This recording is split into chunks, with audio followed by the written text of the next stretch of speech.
better. Dinner, you eat it as a family. You have some type of game night or time when you read as a family. So these will be three specific things that you would focus on as it relates to your family. And this will allow you and your family to have something to look forward to. And also it's going to keep you on track. So typically for me, my big three things for my work day, the way I kind of move forward is, I read for 2 hours, I write for 2 hours, and then I connect with my clients via email or via Zoom. But ideally, you want to have three main tasks or three most important tasks in these areas. And so I put these 4 areas on this slide: family, well-being, home, and work. But you may have other areas that you want to focus on. But these are just 4 to kind of get you started, and think about what are your 3 most important tasks that you want to get done in each of those areas each week and each day. And then the third one is finding your spot. And so I have this cool slide. I like furniture, and so I like this little red chase here and this little white chase if you don't see it. But finding your spot means what place in your house will help you focus. And then once you find it, stick with it and create boundaries around it. So this is your spot. So whether it's, your home office, whether it's you setting up a card table in your guest room or in your bedroom, or, it's the kitchen table, let everybody know this is your spot to work. This is when you're getting the most work done. And this is where you don't want to be disturbed. So finding your spot is important to getting your focus as well. And then the fourth thing is signal when you're concentrating or doing important work. So I like this little Smurf here with the stop sign and the please do not disturb, because here's the thing. You want to let everybody know that you're doing important work, that you're focusing, and you cannot be disturbed. So whether you need to close your door, or maybe you need to put up a stop sign or a do not disturb sign, you need to create a clear signal and a boundary, and be vigilant about it not being broken unless it's urgent. Because if you don't have this in place, then you're not going to be able to do that deep work, that focused work that you may need to do on a particular occasion. So, the example that I may give is, when I'm writing, my signal that I'm concentrating and that I'm writing and I don't want to be disturbed is I turn the phone on do not disturb. So, unless it's emergent, or it's an emergency, or someone from my favorites, which I know that means that it's important, I'm not getting any calls. Everybody's going to voicemail, because this is my focus and dedicated time to do this specific task. And then the 5th thing is being flexible. So this is new to many of you. And it takes a lot of time to get into a rhythm of working from home. It doesn't just happen overnight. So you should really allow yourself some time to get adjusted. Things are going to come up, but give yourself some grace during this time. You're not going to be super productive immediately. A lot of people expect that they should just be able to just mull through a ton of tasks. It's not going to happen, because it takes time to get adjusted to working from home. And this is a very stressful time as well. And so give yourself some grace. Recognize that it is a stressful time, not only for you, but also for your families. If you have children, you'd be surprised. Young children actually have a lot of anxiety around this time. They're accustomed to going to school, and they're accustomed to seeing their friends and going outside, and all of a sudden they can't do that anymore. So give them some grace as well. Give yourself some grace. This is a new normal. For a lot of us, it's going to take some time to get adjusted, and it's going to be like this for a while. So don't beat yourself up. Just ease into it, is what I tell you. And then I got a bonus, and this is my last slide.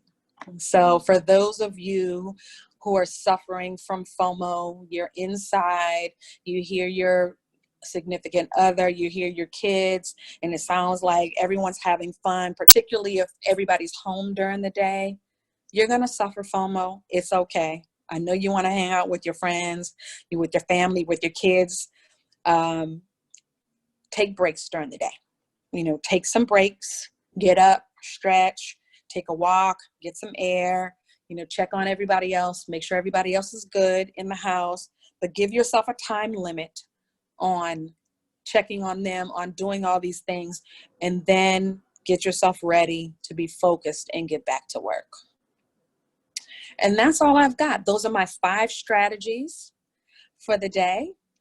And so they're: create a routine, determine your 3 most important tasks, find your spot, signal when you're concentrating and when you're doing important work, be flexible, and give yourself some grace around FOMO. So, questions? We are taking questions now in the chat area or in the Q&A area. Feel free to start. I'll start with the first question. All right, so let's say I've done all these things. This is so great. This is when I don't have to be a coach. I can actually be the coachee. So here's my question. Okay. And I've actually set it up. And let's say the kids know this is a half hour that you can't go into into mom's room. But then I get online and I have 2 kind of big things 2 general categories that I see all the time. One is, here's the big thing, here's the frog, here's the thing that I need to be doing. And then here are the scheduling things or the people I need to get back to. What do I do? So in that case, one thing that you could do as part of your ritual, you could have a startup ritual. And that would be, these are all the people that I need to connect with.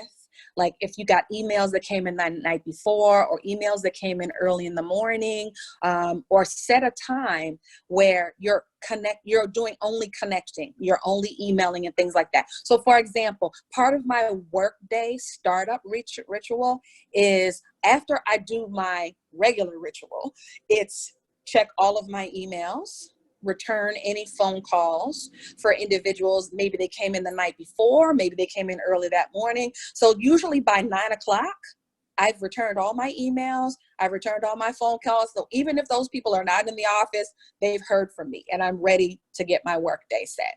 So that may be something that you want to do. Schedule a time for connecting with people and then get back to your task. So are you then saying that, suppose I'm on your schedule and then I have an hour where the kids are on their own school Zooms and I can work from 10 to 10:30, let's say. You're saying when I get to my desk, don't check the new emails, like actually go to the big project that I need to do. Is that what you're saying? Yes. Okay. Do not check the emails, because the challenge that we have is we get caught in email. And so emails start coming in and then we start answering them and then we're not doing our task and then more email comes in. Don't even open it. Literally.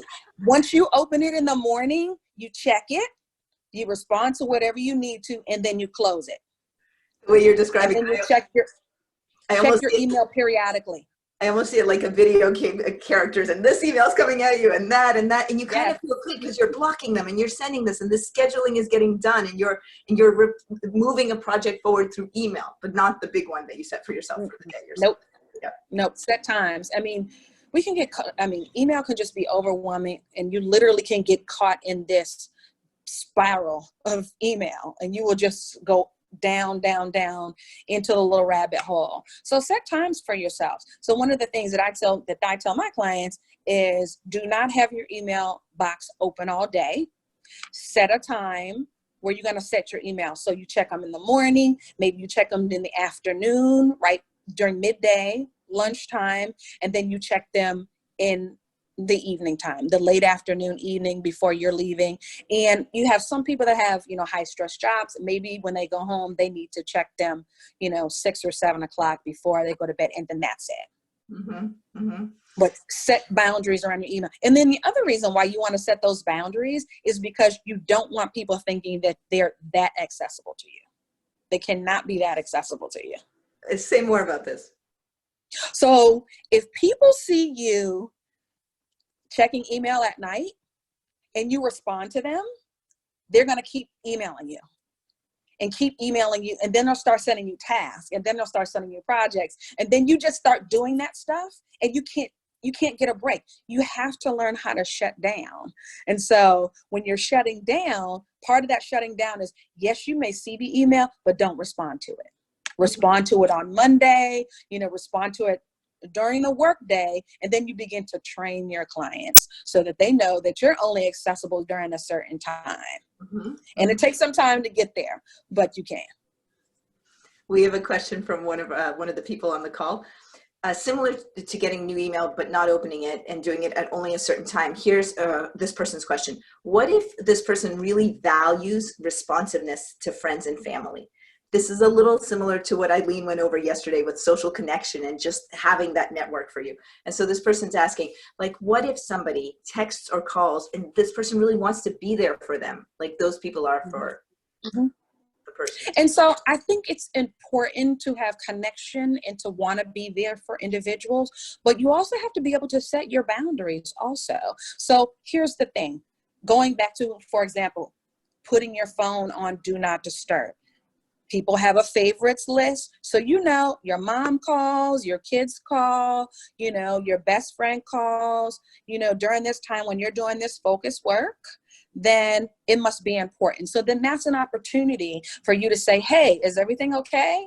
I saw that you called, or I see your calls coming in. I'm working on something really big. Like, tell me what you need. If it's not important, if they're just calling to chit chat, then say, hey, let me give you a call back. I'm working on something big. But if it is important, be mindful that it's important and go ahead and talk to them, put your pride to the side, because I do believe that family and friends connection is important. And it is important to be responsive. I'm like that as well. I don't let people's texts come in or not return their phone calls. I'm very big on that. I'm a pet peeve. And I can tell you, people that know me can tell you that I have lost friends from people who do not return my phone call or do not return my text, because I'm very responsive and I want people to treat me the same way. So I feel like if that's something that you honor and that you value, then you should definitely honor and value that, continue to do that, but also set boundaries for yourself and understand that there is work and there is time to be focused and productive. This is actually like a twist on something that we talked about earlier this week. Earlier this week, we talked about setting things to airplane mode, which I've done, especially when I'm on a writing project. I've done it for 2 hours at a time and love it, that nobody can access me. They can just send emails. But you're saying, especially in this time of coronavirus where things are uncertain, actually don't go completely off. Use Do Not Disturb, but change the settings so that your favorites or your family or whoever, that group that you set, the really important people can reach you if there's any kind of emergency. Yeah, absolutely. Yeah. Yeah. Thank you. Okay. We've got more questions. Somebody is saying that they're struggling with the tension between flexibility and the schedule, and that they never seem to be able to stick to a schedule because something else will come up. Mm-hmm. Okay. So it can be difficult to adhere to a schedule. Things are always going to come up. But here's what I believe. If it's not scheduled, then it won't get done, right? And so you have to figure out what's important to you. So let's say, you've got those big three, the big three, here's your day, and you 9 to 5 or 9 to 3. And these are the things you're going to get accomplished. Write them down. 1 o'clock, I'm going to write for an hour. 2 o'clock is when I'm going to call my clients. 3 o'clock, I'm going to take a break, whatever it is. And it can be difficult to get on that schedule, but you have to stay on the schedule, because if you don't stay on the schedule, you're literally going to be all over the place. But recognize that things are going to come up. You have to prioritize if those things are important or not. So it's kind of like so people are going to call. Make that decision. Yes. So people are going to call. People are going to email you. All your kids are going to say, hey, I need you to help me. Your spouse, your partner is going to come in and they're going to say, hey, I need something. What you have to determine for yourself, and this is setting boundaries with yourself and checking yourself, saying, is this important?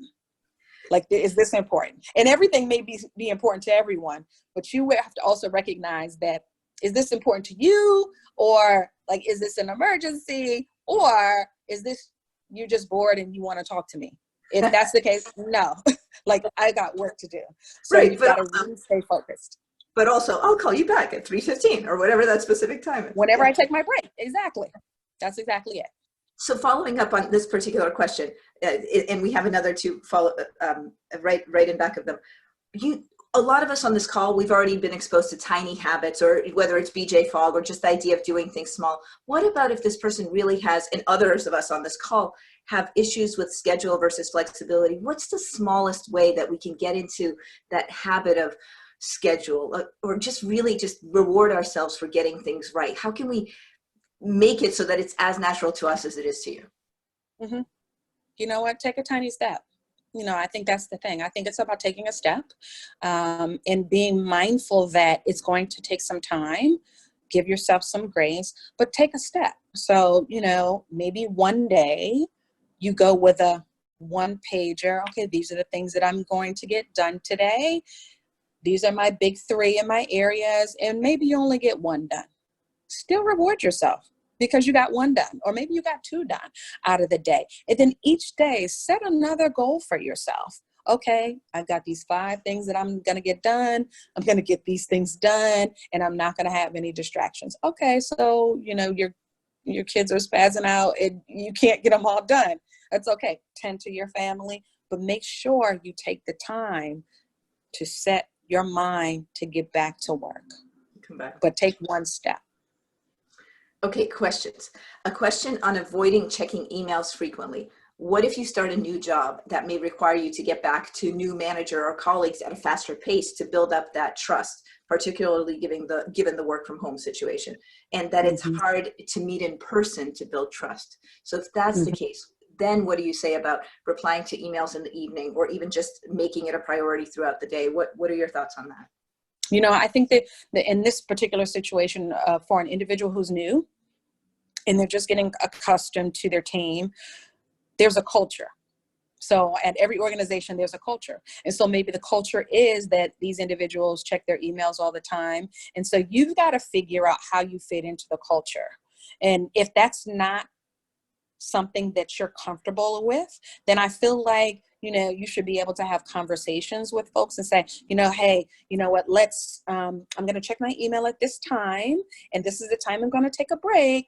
And then can we meet during this time, or can we talk during this time? Because I want to try to get some things done. But you've got to begin to set those boundaries, because what happens when you don't set those boundaries, even when you're new, is people expect that this is going to be the pace that you're working at. And if that's not your pace, then you run the risk of being burnt out very quickly. Yeah. So kind of be attentive to cultural norms, but also start to have those discussions about what fits for you. Absolutely. At this point of the conversation, we always ask, what is your biggest takeaway? So what are you going to be doing given everything that Venessa has told us? And as you start to write down what your biggest takeaway is, I'll just make a comment back to Venessa about what she's saying, set your own boundaries. I have a friend who ran a business development department at a very fast-paced startup. And every Tuesday at 5 p.m., she never had emergencies. Every other day at 5 p.m., if people were running into her office, there were always emergencies. And the reason she never had emergencies on Tuesdays at 5 p.m. is because everybody knew she was leaving the office. She was a competitive cyclist and had a meeting with her coach at 5:30 or something like that. So everybody knew no emergencies. She kind of had set her boundaries so clearly that it worked. Yep. Boundaries are key. Okay, comments on what people are seeing as their biggest takeaways. We've got people saying, I'll actually put up this slide as I'm describing it, just a moment. And if you have any one last comment on this, you can share it. Just a moment, I'm going to put it up. This is also helpful. All right, so here are some of the comments. I need to be better at setting up my most important tasks. And I'm keeping this up so that you can reference any of these. So people so far are saying I need to be more careful about setting up my most important tasks. Nobody's commenting about their spot. People seem to like their spot. All right, let's see what others are saying. Scheduling my big work. Even being flexible, so being responsive to the spouse and the kids, especially at this time. So I guess people are really hitting on a lot of these. People have spots. It sounds like people have spots. They're comfortable with their spots. Good. So that's important. Right. Then at least it's something that's consistent and that works for you. already. I'll just read off a couple of last comments. Takeaways that people have are setting up boundaries for yourself. Oh, and also that last one, the learn organizational culture and find a good balance to take care of yourself and also deliver results. Yes. And with all of that, we say thank you so much to Venessa. We're delighted you've been with this audience, and we're delighted, Venessa. Thank you so much for being with us. Just so everybody knows, we are on next week. We have a full schedule all week next week, and we think we're going to be doing this every day for the month of April at this time. So looking forward to seeing you again.